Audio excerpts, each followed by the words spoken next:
Hey, welcome back to my channel. If you are new here, I'm Flat Rook.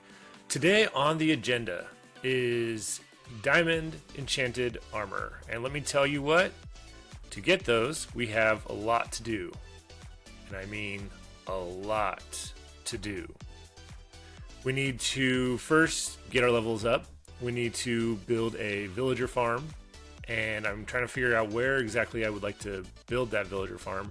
And also we need diamonds. As you see, I have 12 diamonds and I have a few other items and ores here, but we do not have a lot of diamonds, and so I need to work on getting all of that material, and that is what we are going to do today. So first, let's start off with getting levels, and to do that we need a way to get some XP. Now for early game, getting XP, the best way to do it is if you have a mob farm. And so we did find a zombie spawner here. And so let's go ahead and let's get started on clearing out some space for this zombie farm. To do that, put some better armor on. But to do that, we need to clear out a space on each side of this spawner, 4 blocks by 4 blocks. I don't know why, this is just videos that I have found. I believe that we want to maximize how much zombies are being spawned here. So we are just going to clear this space out real quick, and then we will work on building a way to transport these zombies to our sort of kill chamber. So let's go ahead and jump into a time lapse and let's get that started.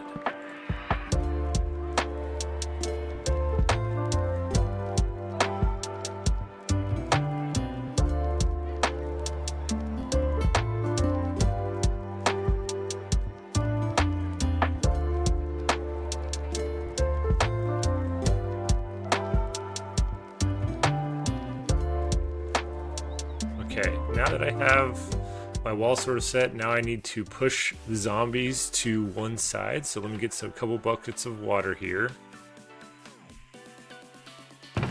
You need at least 2 buckets of water. I grabbed a third one, but 2 should be enough, because if you set the first 2 one space apart, you'll create an infinite block in the center.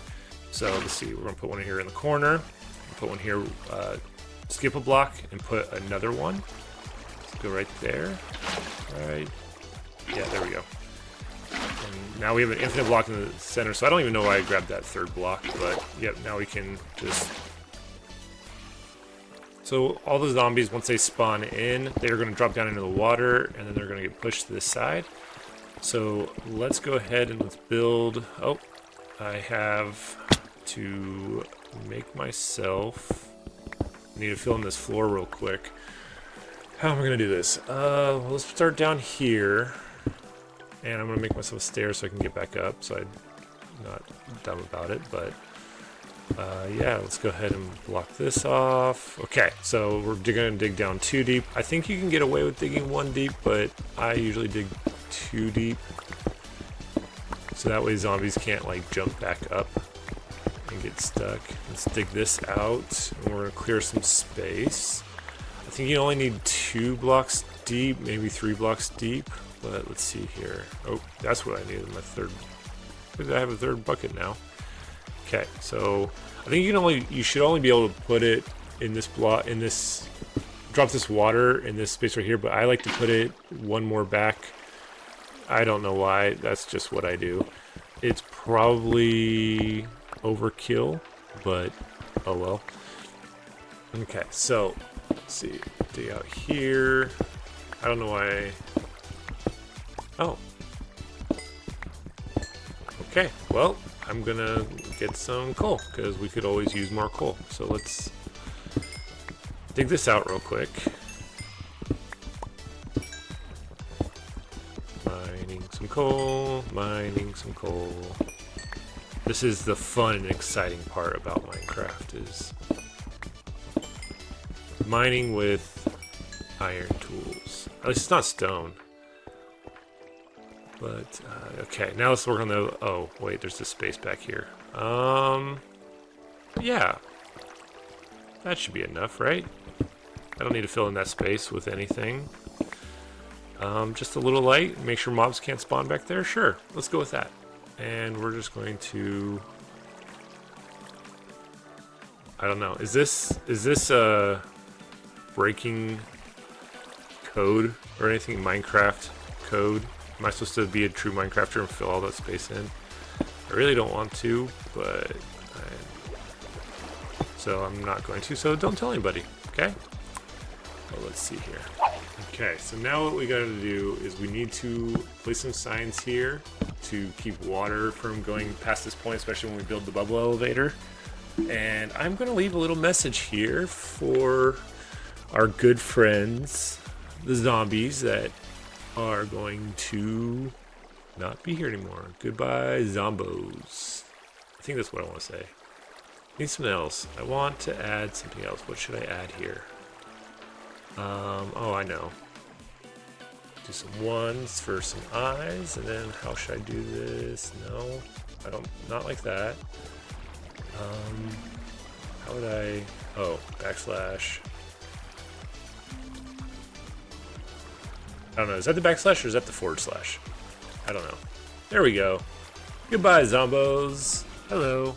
I do not know what happened, but when I was making my zombie mob farm, the video did not save correctly, and so I decided that I wanted to still kind of show you guys what the setup was, and so I went into a creative world and I built it there, and I can now show you exactly what I was doing in my survival world. So this is the setup we have for the zombie spawner. We have the zombie room, and the zombie room is supposed to be blacked out and dark, and so that zombies can spawn. The water at the edge pushes them on the far end of the room, pushes them over here to this edge. The zombies fall into the hole, water pushes them over. We have some signs to block the bubble elevator that goes all the way up. We have this fence post down here so that when the zombies come, it just listens slightly up, and then the bubble elevator catches the zombies and throws them up.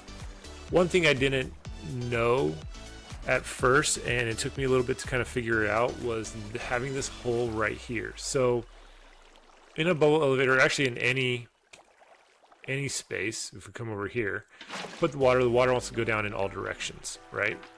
So if we don't have this hole here, but we still have the water space right here, when zombies get caught by the bubble elevator, they end up getting stuck right underneath this ledge right here. However, if we open up that little hole and make it so that this water block kind of has the same kind of flow as this edge where it pushes that way, it'll grab the zombies and take them more into a forward momentum angle and put them up the bubble elevator. Okay?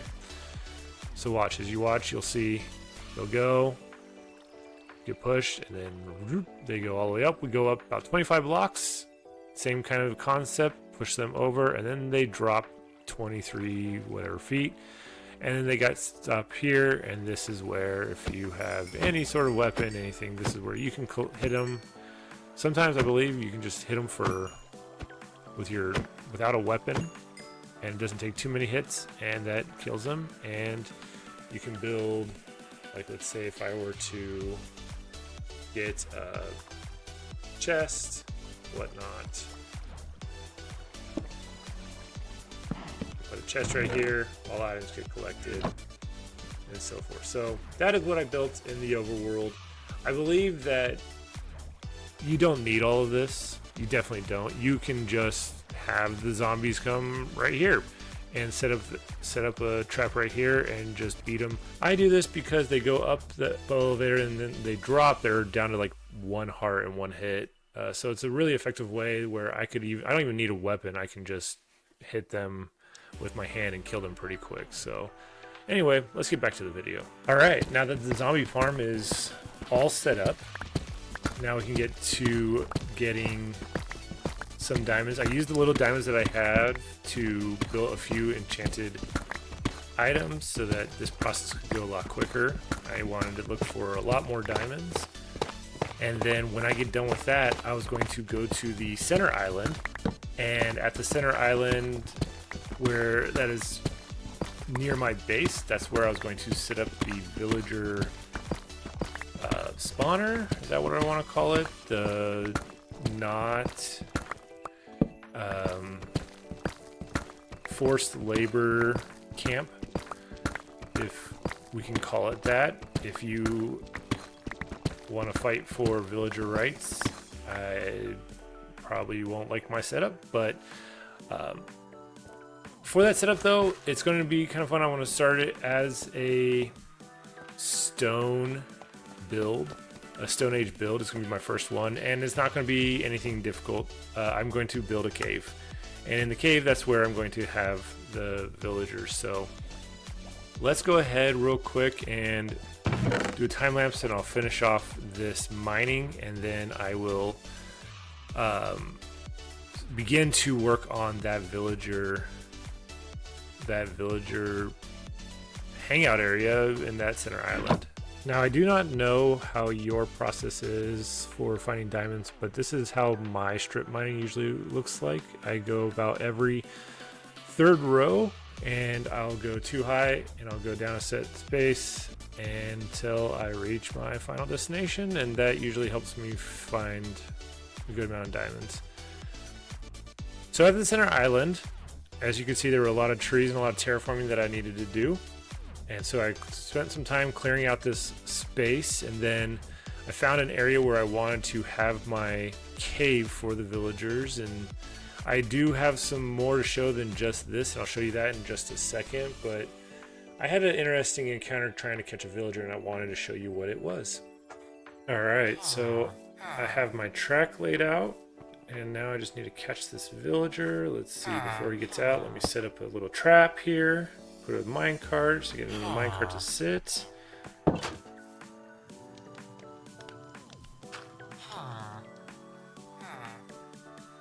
Push him, get in there, get in there. Yeah, success. Okay, so let's see here. Let's get him pushed down the track, and let's take them all the way to their new home and destination. So one of the differences between Bedrock and Java, especially in this process, if you give villagers in minecarts like a little nudge, they are actually self-propelled. Like, they will continue to go. You almost don't even need the activated rail carts or the redstone rail carts, or whatever, or railroads, or whatever they are. Here, I have to follow along these guys, and I have to make sure and push them the correct way. Oh, this guy's coming back at me. Stop. Okay, let's go back. Almost there, almost there. There we go. Okay, off to your home. That. Okay, well, there you go. Let's first, before I release him, let's trap him. Yay! Hey, and as promised, let's go ahead and let's take a look at our villager farm. So there were a lot more villagers in the first two that I brought over here. I ended up placing some beds, and because of all of the crops and the extra beds, they had some babies. Anyway, let's actually go ahead and go into free cam here for a second. I wanted to, I know I cleared out all the space of the trees, and I wanted to start adding them back. I do want this island to look completely natural. Right now it's not. These trees kind of look fine, and I like how the trees kind of move, like work into each other. These trees I'm not too sure about. I was hoping that they would show up a little bit more like that and then like cover a lot of this area, but we only got the little top hat. So I'm gonna have to rework these trees. Maybe I'll try to, for the first time, build custom trees. I have not ever done that myself, but maybe I will go ahead and give that a shot. And then also, if you look around here, and I'm just gonna stand right here. Hello. Why do villagers make me nervous, you know? Ah, get away. Alright, cool. So, inside the cave, we have some dripstone, makes this look like a cave, and some stalagmites. I don't remember which one is which. Again, I added some workstations. These guys are for the crops, and they're going to keep this farm running nice and smoothly. And then, oh, I need to get you a villager station. Let's see, who's this guy? Oh, here's my mending villager. Maybe I should like name him Mend. What should the name for a mending villager be? Mender instead of Bender. What is this guy? Efficiency 5. That's a good one. Infinity for the bow. Proc 4. Yeah, so I went around, built these workstations, and I would tear them down, set them back up again until these guys gave me the enchantments that I wanted, and then I locked them in by buying them. And so now, anytime I want, I can come back here or to a future build and go to where those future builds are. So that's all we have for today. I am really excited about all of these builds and how they are all going to turn out. I'm excited about my villagers, and now that I have some enchanted armor, now I can start to move a little bit quicker. The only thing left to do to move a little bit quicker is, well, I guess elytra, right? Elytra, maybe get some netherite. Maybe that's what I'll do next time. But until next time, thank you so much for watching. If you watched all the way through, if you have watched all the way through, I would really appreciate if you would like, comment, and subscribe. I know everyone asked for this, but it would really help me out, especially since I am new to streaming. But until next time, I guess I will just keep at it, and I'll see you next time. Bye.